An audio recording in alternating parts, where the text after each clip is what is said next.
Hi, my people. Welcome to my YouTube channel. My name is Yusta, and in this channel, we will live, we will laugh, and we will learn. Mostly, I will be sharing real life experiences and stories that we will be able to draw lessons at the end of it all. I am the firstborn in the family of 9. We are 7 siblings, and my parents, so that makes us 9. My father is a pastor, and my mother has been taking care of the home. Taking care of 7 children whose age gap is 1 to 2 years is not an easy task, and I salute my mother for that. I found my father pastoring a nearby church. By then we were living in a nearby village. The church was not that far, but with time we relocated and went to where we were supposed to be, and we still continued going on to that church, and my father still was a pastor in that church even after we relocated. It was a bit distant, but we would every Sunday be in church as pastors' kids. We'll always be in Sunday school, and I grew up seeing my father pastoring. So there was this time that a misunderstanding arose, and there came a disagreement in that time, and this saw my father being transferred in another church, a church that was more than 30 kilometers from our hometown. This meant that my father would be traveling a lot because it was a local church and a small church also, and we were left in the care of my mother. And this was a very tough season for us. I can remember very well. We had challenges, we had attacks. I don't really understand if they were attacks, because there were nights that we would be attacked by safari ants, and we will be forced to get out of the house and seek shelters in the neighbors, until our neighbors, I think, were tired of us. So this was a period that we experienced a lot of challenges. My father would travel and come back. Sometimes he would not be able to come back because of fare issues. Remember, my father was a sole breadwinner. He was our sole breadwinner, and he will do anything to see us through school, provide food in the house.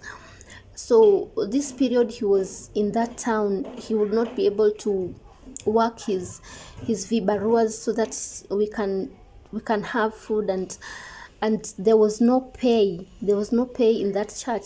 I think it was a small local church, because it was a struggle. Even for my father, it was a struggle. So it reached a point he decided to come back home, and he came back to the same local church that he was pastoring, but this time round he came and stepped down. And it was funny, we were used to see our father seated on the front as a pastor, and this time round he comes and he sits with the congregation. It was a bit awkward, it was a bit weird. So we continued in that church for some few Sundays, and then my father decided, because there were no churches even around our area where we had relocated, he decided he will begin a ministry in the local area, so that at least there will be also church. But you see, when there was a fallout, my father came back and continued in church, and he didn't hold grudges, carry those people to heart.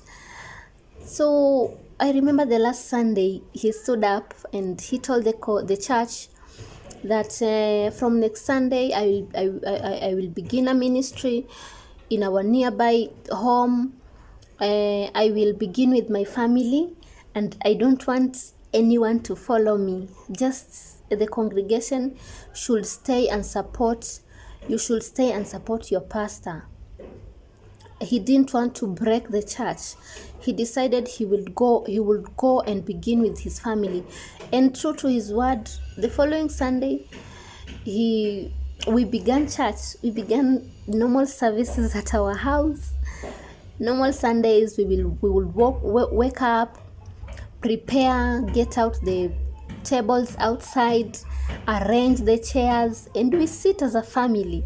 And my father will preach, and the service would end. Normal service. We did that for several Sundays until we got a place where we would now worship, and also the people around started coming to church. As in, it was another way of ministry that had been established or had been born in that area. And so this taught me a lot. I have been thinking about it for these days. I've grown up, and I was looking back and realizing that at that moment it was a moment of maybe anger and bitterness. The elders had rose against Dad, and even the church elders, the church sitting, when they sat, they decided that my father should be transferred to that other church in the other village. It was a village because it was not a town, it was a village. And my dad came back and continued to the same church. This has really taught me a lot, that in this life we should not hold grudges. We should not carry people to heart. We should let go, because everything happens for a reason and a purpose. And I realized that was a ministry born, but it was not born out of bitterness, because my father got out with his family and he told the church to support the other pastor who was in that church. So in this life, we will have fallouts, we will disagree, but the most important thing is, how are you taking that disagreement? You see, sometimes people can decide to hurt you. People can decide to do you wrong, and they're not even remorseful. But how you react to that, it's up to you.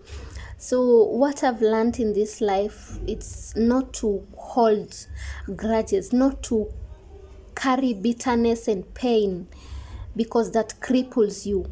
When you are unforgiving, it stagnates you to one place. You won't move. There's so many doors that are opening, that are waiting for you to let go and forgive, so that you can experience your new level. Because when you are bitter, you realize that it hurts you more. Some people are bitter and angry until they feel physical pain in their hearts. That is so dangerous. You need to let go. You need to release people. You need to forgive and let go. Forgive and focus on your journey. Forgive and focus on your purpose, because all of us have an ultimate goal at the end of it all. We have a destiny. We have a purpose in our lives. And by holding grudges and by holding people and by being bitter, then you put a stumbling block for you attaining your destiny. There is a quote that says, make sure you're not a weapon that is fashioned against yourself, that is causing you not to prosper. So we realize sometimes we are our own weapons. And one thing I've realized, that being unforgiving and being bitter and being in pain with people that even sometimes don't realize that you are in pain, people that sometimes don't even realize that they hurt you, it makes you more bitter. It makes you it harms you more. So let go, forgive people. And forgiveness is a journey. You can start today. I once was talking with someone, and I was telling them, you can write the names of the people that have hurt you, because some people are carrying whole lots of a burden. They are carrying people in their hearts. Even some people are dead, but you're still carrying them in your heart. Can you imagine? So you can start by writing the names of the people that have hurt you. And anytime that name is mentioned, then you feel like you've been slashed in your stomach. It means that you're bitter with that person, and it means that you've not forgiven that person. Write down the names of those people, then tell God to help you. You can start one by one. You tell yourself every morning, I'm releasing this person. I'm releasing this person from my heart, because it is a prison that you have placed yourself in. So release them. Let them go. Let the hearts go. Forgive. Release them. And you will feel that you are free. When you release someone, when you forgive, you feel so free, and you feel that you can go to the next step. Do that to everyone that you have been holding in your heart, to the people that hurt you. In this journey, I will share about myself, about my story, and you'll realize that forgiveness is a journey, and forgiveness frees you. It truly frees you. Sometimes you're not forgiving for the sake of the person that hurt you, but you're forgiving for the sake of yourself, for the sake of your heart to be set free. So let go. Forgive. Let go of the pain, of the bitterness, and of the unforgiving. Tell God to help you. God is able. He can help you forgive. He can help you heal, even from the hurts, even from the most outrageous acts that have been done to you. And God says that vengeance is mine. Sometimes you cannot be able to revenge, because we don't have even the power to. So the only thing that we have to do is just forgive and let God deal with them, because at one point, what goes around comes around, and what you do to others will come back to you in full measure, shaken together, as in flow, overflowing. So if you do good comes back to you. If you do bad things comes back to you. It doesn't matter the duration, and sometimes it's your generation. It's a foundation that you're laying for your generation. So just let go and forgive. And as I began, I told you I draw a lot of lessons from my dad. He's someone who can not hold grudges.